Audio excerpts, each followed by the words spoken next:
Good morning class third.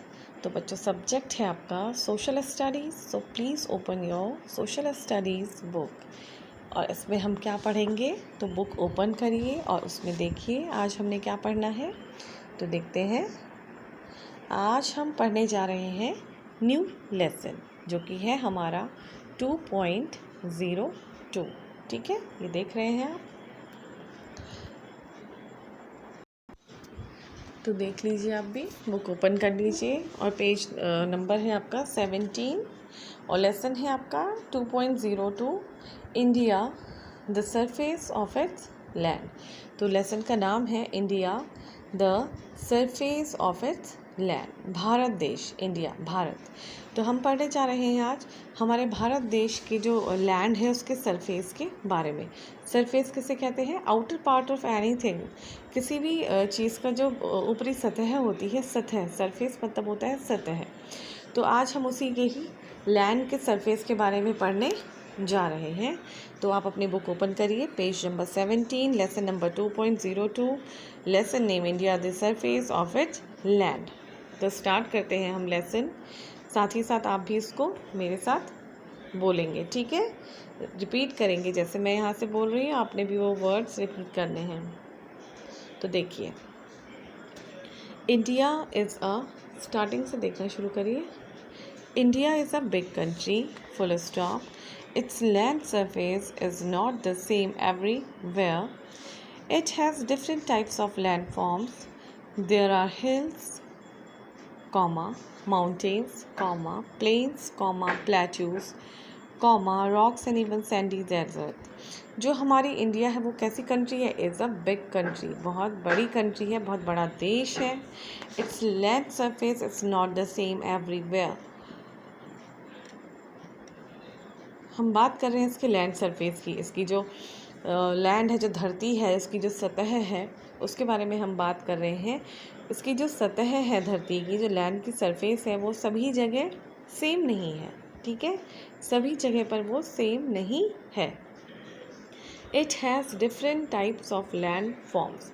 इसके अलग अलग प्रकार के different types of land forms हैं इसमें। लैंड फॉर्म्स में देखते हैं, देयर आर हिल्स, कहीं पर हिल्स हैं, कहीं पे माउंटेन्स हैं, प्लेन्स हैं, प्लेट्यूज हैं, रॉक्स हैं, चट्टाने हैं, एंड इवन सैंडी डेजर्ट्स, और यहाँ तक कि रेतीला रेगिस्तान भी इसमें पाया जाता है। तो इसका मतलब ये है कि इसकी जो लैंड सरफेस है वो सभी जगह एक जैसी नहीं है। कहीं पे हिल्स पाई जाती हैं, कहीं पे माउंटेन्स हैं, कहीं पे प्लेट्यूज हैं, कहीं पे फिर प्लेन है, कहीं पे सैंडी डेजर्ट है, कहीं पर रॉक्स हैं, ठीक है? देखते हैं next para.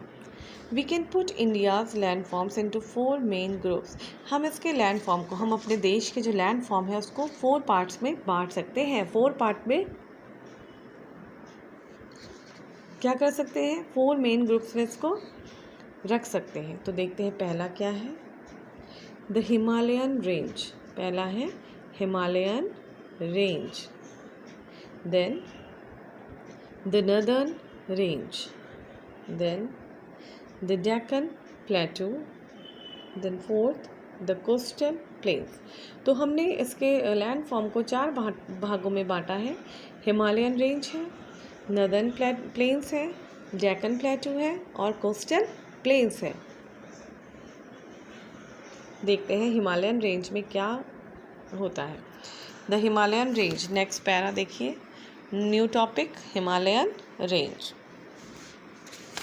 There are 3 ranges of mountains in the north of India. हम बात कर रहे हैं हिमालयन रेंज की। तो हिमालयन रेंज में कितनी रेंजेस हैं माउंटेन्स की? नॉर्थ ऑफ इंडिया की अगर हम बात करें, नॉर्थ इंडिया की बात करें, तो वहाँ पे 3 रेंज है माउंटेन की, ठीक है? These ranges are called the Himalayas. और ये रेंजेस क्या कहलाती है? These ranges are called the Himalayas. तो ये रेंजेस कहलाती हैं हिमालय। नॉर्थ इंडिया में माउंटेन हिमालय रेंज की 3 रेंजेस हैं और वो कहलाती हैं Himalayas. The highest range is called great Himalayas. The highest range is called the great Himalayas. जो हाईएस्ट रेंज है वो कहलाती है great Himalayas. It has many high peaks, इसमें बहुत सारी ऊंची ऊंची चोटियाँ हैं। Their average height is 6000 metres, और इसकी जो एक अनुमान जो इसकी हाइट है, एवरेज जो इसकी हाइट है वो है 6000 metre. They are always covered with snow, और ये हमेशा बर्फ़ से क्या रहते हैं, थ्रू आउट द एयर ये बर्फ़ से ढके हुए रहते हैं। ठीक है, then we come to Mount Everest. ठीक है, Mount Everest 8848 metres is the highest peak of the Himalayas. Mount Everest is the highest peak of the Himalaya. तो इसमें हिमालय में सबसे ऊंचा जो पर्वत है वो कौन सा है, माउंट एवरेस्ट है। इसकी हाइट है 8848 मीटर्स। ठीक है, it is also the highest peak in the world, और यही विश्व का भी सबसे ऊंचे क्या है, चोटी है। इट इज़ इन नेपाल, और ये कहाँ पे है, नेपाल में है। The highest peak of India's border is Kanchenjunga, और हमारे भारत देश की जो सबसे ऊंची चोटी है जिसकी हम बात करें, highest peak of India's border, India के बॉर्डर में जो सबसे ऊंची हाइट पे जो चोटी है उसका नाम है कंचनजंगा, और इसकी हाइट कितनी है, 8598 मीटर्स। ठीक, then next para, the second range of the Himalaya is called the middle Himalaya, और जो सेकेंड रेंज अगर हम बात करते हैं हिमालय की तो क्या है वो, मिडिल हिमालय। टर्न करिए page number 18। Its average height is 4000 metre, और इसकी हाइट कितनी है मिडिल हिमालय की, 4000 metre. This range of the Himalayas has thick forest, और इसमें क्या पाए जाते हैं, इस रेंज में घने जंगल पाए जाते हैं। Himachal and the Kashmir valley are on this range, इस रेंज में कौन से जगह पड़ती हैं, हिमालय, हिमाचल और कश्मीर इसी रेंज में पाए जाते हैं। The third range of the Himalayas is called Shivaliks, और जो थर्ड रेंज है हिमालय की वो कौन सी है, वो है Shivalik. Their average height is 1000 metres, कितनी हाइट है इसकी, शिवालिक की, इसकी हाइट है 1000 मीटर। ठीक है, 1000 metres. Then the Ganga, the Yamuna, the Sutlej, the Brahmaputra and many other rivers rise in the Himalaya. Ganga की बात करें, यमुना की बात करें, सतलज की बात करें, ब्रह्मपुत्र की बात करें, तो ये जितनी भी नदियाँ हैं ये कहाँ से निकल रही हैं, हिमालय से ही ये राइज होती हैं, हिमालय से ही निकलती हैं। These river flow through out the year, और ये पूरे साल जो है 12 महीने जो ये नदियाँ हैं वो फ्लो करती रहती हैं, बहती रहती हैं। दे फ्लो थ्रू द प्लेन्स, और ये कहाँ बहती हैं, फिर कहाँ को जाती हैं, ये प्लेन्स की तरफ जाती हैं। They bring rich soil with them and make the northern plains fertile, और अपने साथ ये जब उपजाऊ मिट्टी लेकर चलती हैं, अपने साथ जब नदियाँ बह रही हैं तो अपने साथ बहुत सारी ऐसी चीज़ें लेके चलती हैं जो उपजाऊ होती हैं, और वही उपजाऊ मिट्टी कहाँ लेके चली जाती हैं, फर्टाइल लेके जाती है, नर्दर्न प्लेन्स के फर्टाइल में, नर्दर्न प्लेन्स में लेके जाती हैं। ठीक है, and make the northern plains fertile, और नर्दर्न प्लेन्स को क्या करती हैं, फर्टाइल करती हैं, उपजाऊ करती हैं। अब चलते हैं हम नर्दर्न प्लेन्स में। These plains are in the north of India, तो नर्दर्न प्लेन्स कहाँ पाए जाते हैं, नॉर्थ इंडिया में। दियर सरफेस इज़ फ्लैट, और इनका जो सतह है वो कैसी है, फ्लैट है, समतल है। And they are very fertile, और ये बहुत ज़्यादा उपजाऊ हैं। Many big rivers flow through these plains, और बहुत बड़ी बड़ी नदियाँ इन्हीं प्लेन्स से बहती हैं। These rivers rise in the Himalaya, और ये नदियाँ कहाँ से निकलती हैं, ये नदियाँ निकलती हैं हिमालय से। They bring rich soil with them, अपने साथ ये उपजाऊ मिट्टी लेके चलती हैं। This soil makes the plains fertile, और यही जो ये सॉइल अपने साथ जब उपजाऊ लेके चलती हैं तो the soil makes the plains fertile, और ये सॉइल क्या कर देती हैं, प्लेन्स को भी फर्टाइल कर देती हैं, उपजाऊ कर देती हैं।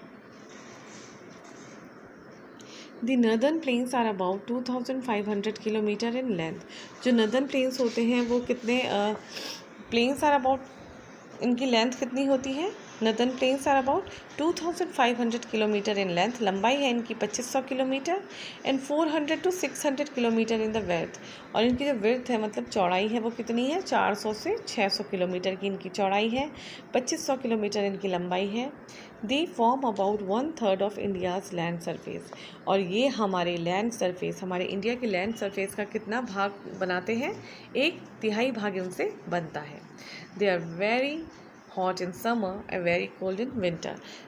गर्मियों में यहाँ बहुत गर्म होता है और सर्दियों में बहुत ज़्यादा ठंडा होता है। The northern plains are cut off from the south by the Vindhya mountain. Northern plains किसकी साउथ में किसकी वजह से कटे हुए हैं? The northern plains are cut off from the south, south से कटे हुए हैं किसकी वजह से, किस माउंटेन की वजह से? विंध्या पर्वत की वजह से। ठीक है, विंध्या माउंटेन की वजह से ये नदर्न प्लेन्स जो है साउथ में कट ऑफ है, मतलब कट चुके हैं विंध्या माउंटेन्स की वजह से। Then we come to the Deccan plateau और द इंडियन पेनिनसुला। ठीक है, a plateau is a large area of high land which is fairly level. एक प्लेटू क्या होता है? A plateau is a large area, एक बड़ा क्षेत्र है, ऑफ हाई लैंड, एक ऊंचे भाग, एक ऊंचे धरातल का, ऊंचे लैंड का, विच इज़ फेयरली लेवल, जो कि लेवल होता है। ठीक है, प्लेटू क्या है? एक बड़ा भाग है, एक ऊंचा लैंड। प्लेटू होता है किसी एक जगह पे उभार, मिट्टी का एक उभार होता है, लेकिन ये क्या होता है? अक्सर ये लेवल्ड होता है। A peninsula is an area of land projecting far into the sea. Peninsula is an area of land. Peninsula क्या है? एक एरिया है, लैंड का एक टुकड़ा है, projecting far into the sea। और कहाँ तो क्या पढ़ रहे थे हमने इसमें देखा कि पेनिनसुला क्या है? पेनिनसुला एक लैंड का टुकड़ा है, एक एरिया है लैंड का, जो कि कहाँ दिखाई देता है? समुद्र में, दूर से समुद्र में वो दिखाई देता है, तो वो क्या है? पेनिनसुला है। ठीक है, then we come to the southern part of India projects far into the sea. It is surrounded by the sea on 3 sides. ये किससे? सदर्न पार्ट जो हमारे इंडिया का है वो समुद्र में तीन जगहों से क्या है? सराउंडेड है, घिरा हुआ है। Therefore it is called the Indian peninsula. और ये क्या कहलाता है? ये कहलाता है इंडियन पेनिनसुला। ठीक है, तो अभी ज़्यादा आगे ना बढ़ते हुए सिर्फ मैं यहाँ तक ही आपको पढ़ा रही हूँ, और आपने इसको एक बार रिवाइज़ करना है, रीड करना है, उसके बाद हम इसमें आगे पढ़ेंगे नेक्स्ट वीडियो में। ओके, तो एक बार आप इसको रिवाइज़ कर लीजिए, ठीक से पढ़ लीजिए, और इसमें मैं एक काम दे देती हूँ आपको, देख लीजिए। इसमें आपने ये जो हमारा मैप है इंडिया का, आपने इसको क्या करना है? अपनी कॉपी में ड्रॉ करना है। ठीक है, प्रैक्टिस करेंगे इसको ड्रॉ करने की, और इसमें जो आपको अंदर से जो फिल करने के लिए दिए हुए हैं पार्ट्स, वो भी आपने इसमें शो करने हैं। ठीक है, तो इसे आप एक बार रिवाइज़ कर लीजिए, रीड कर लीजिए, देन वी आगे इसको प्रोसेस करेंगे हम नेक्स्ट वीडियो में। ओके।